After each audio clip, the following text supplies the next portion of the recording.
Caros amigos da Casa de Bezerra, que bom poder encontrá-los novamente aqui neste ambiente virtual. E estamos aqui novamente para esse trabalho simples, que é o estudo do Evangelho de Jesus à luz da doutrina espírita. E hoje nós vamos tecer alguns comentários a respeito de Jesus e seus seguidores. Assim como Cristo Jesus nos disse que não veio destruir a lei, porém cumpri-la, também o Espiritismo nos diz que não veio destruir a lei cristã, mas dar-lhe execução.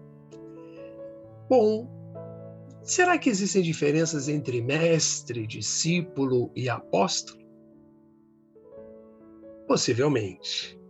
Mestre é aquele que pode ensinar a outros, porque tem maior sabedoria ou maior e melhor capacidade de ação.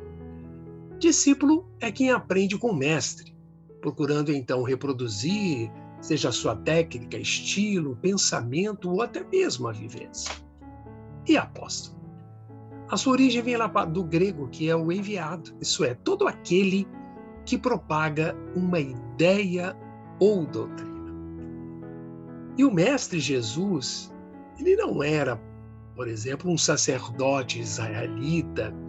Jesus não pertencia à seita dos fariseus, mas seu saber e capacidade, digamos assim, na área de tudo que estivesse relacionado às coisas espirituais, fez com que muitos o reconhecessem como um instrutor e o chamassem de rabi. Está lá nos evangelhos. Os discípulos, com seus feitos e ensinamentos, fez com que também, como Jesus, atraíssem multidões. E nem todos que procuravam ver e ouvir Jesus eram seus discípulos.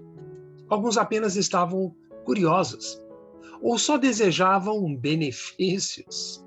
Havia quem se limitasse como um mero ouvinte, mero espectador. Houve discípulos que a princípio aderiram, mas depois não souberam perseverar pela dificuldade em aceitar inteiramente a mensagem de Jesus. Mas também existiram discípulos verdadeiros e muitos deles, numerosos, tanto que as tradições citam, por exemplo, os 500 da Galileia. É um trecho realmente maravilhoso do Evangelho. Pode ser até que oportunamente falemos a respeito.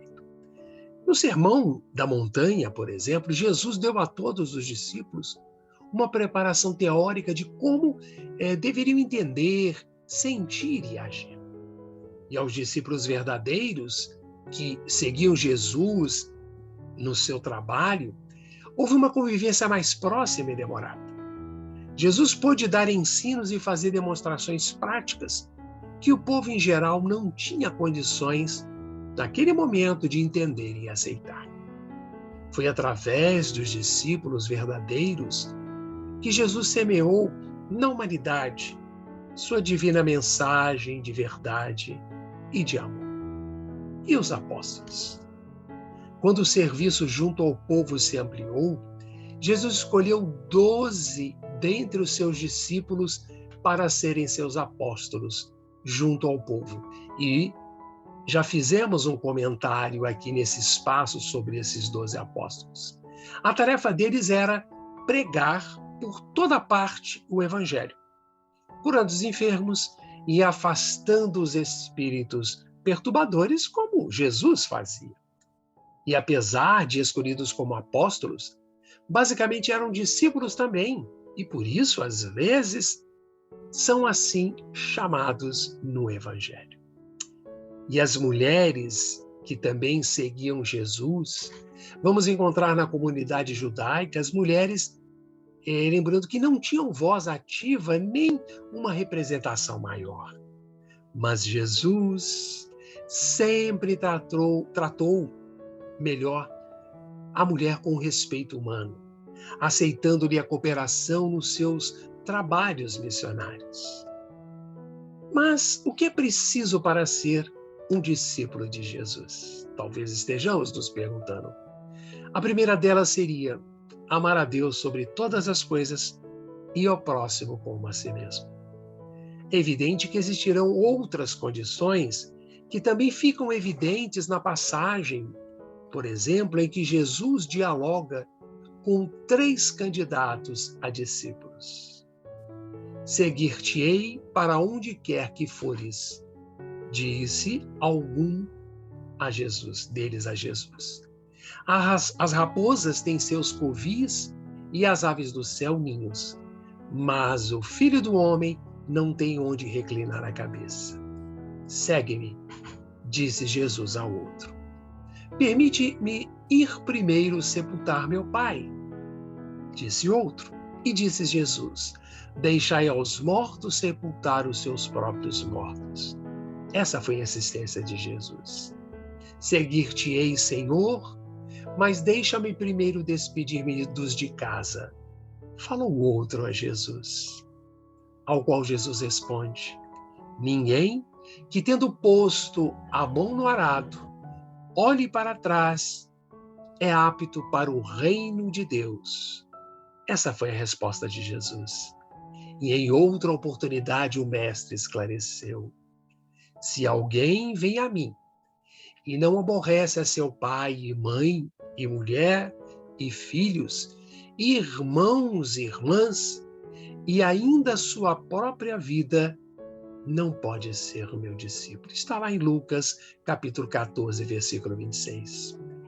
E vamos lembrar que o mestre Kardec examina muito bem esse assunto no Evangelho segundo o Espiritismo, no capítulo 23, que não abandonar os deveres familiares, mas sim não dar uma importância maior à família consanguínea que à família universal, nem colocar a si mesmo como mais importante do que o ideal cristão. Jesus foi ainda mais incisivo ao dizer: se alguém quer vir após mim, não há imposição, é uma adesão voluntária, lembremos. Diz-nos Jesus que deve negar a si mesmo, isso é, renunciar às aspirações e interesses pessoais. Então tome sobre si a sua cruz e siga-me. Então nós temos que estar aptos a essas condições. E aos que acreditavam nele, Jesus sempre alertava: se permanecerdes na minha palavra, sois verdadeiramente meus discípulos e conhecereis a verdade, e a verdade vos libertará. Vejamos, irmãos, que antes de retornar ao mundo espiritual, Jesus nos deu um novo mandamento: que vos ameis uns aos outros como eu vos amei. E Jesus ainda acrescentou: nisto conhecerão todos aqueles que são discípulos, se tiverdes amor uns aos outros. Nessas passagens de Jesus, nota-se de uma forma muito nítida a necessidade de propagarmos o seu evangelho através da manifestação dos sentimentos mais nobres. O amor é um deles. É evidente que ainda não estamos no momento muito mais aptos a desenvolver e manifestar esse amor em 100% do tempo. Mas algo também é fato e temos que destacar: já avançamos em muito através das existências numerosas, já exteriorizamos este amor de uma forma mais intensa. Hoje conseguimos manifestar esse sentimento de uma forma muito melhor do que fazíamos em existências anteriores. Hoje já conseguimos dedicar nesta vida tão atribulada alguns momentos para internalizar o Evangelho de Jesus, para lembrar os seus ensinamentos como verdadeiros discípulos que devemos ser. São aqueles que o seguem, mas não o seguir em relação à aceitação plena, pura e simples das suas palavras, dos seus ensinamentos, mas é um discípulo que procura agir conforme os exemplos de Jesus. Sabemos que não é fácil. Vencer a dificuldade, conviver com o irmão que exige de nós uma compreensão maior, viver em um mundo tão conturbado, com tantos desequilíbrios gerados por nós, seres humanos. Um mundo este que, se observado apenas pelas grandes manchetes que são propagadas pelo mundo, pode nos causar desespero, pode nos causar preocupação em demasia. Mas este é o mundo que temos, é o mundo que construímos, mas é o mundo no qual ainda temos a necessidade de estar nele. Que possamos, irmãos, refletir sobre essas mensagens de Jesus. Sejamos estes verdadeiros discípulos, onde quer que estejamos, no núcleo doméstico, no ambiente de trabalho, na via pública, manifestemos as vibrações positivas. Que possam os nossos caminhos serem abertos com luzes benditas de elevação espiritual. Que possamos ser os mensageiros do Evangelho do Cristo através, não apenas da palavra, mas através do gesto nobre no caminho do bem. E que esses amigos espirituais continuem nos fortalecendo, nos encorajando, para que assim possamos nos cuidar mais, para podermos cuidar melhor dos outros. Assim, deixamos aqui essas nossas reflexões em mais um momento de estudo do Evangelho de Jesus à luz da doutrina espírita. Continue se cuidando, muita paz a todos nós e até uma nova oportunidade. Fique com Deus.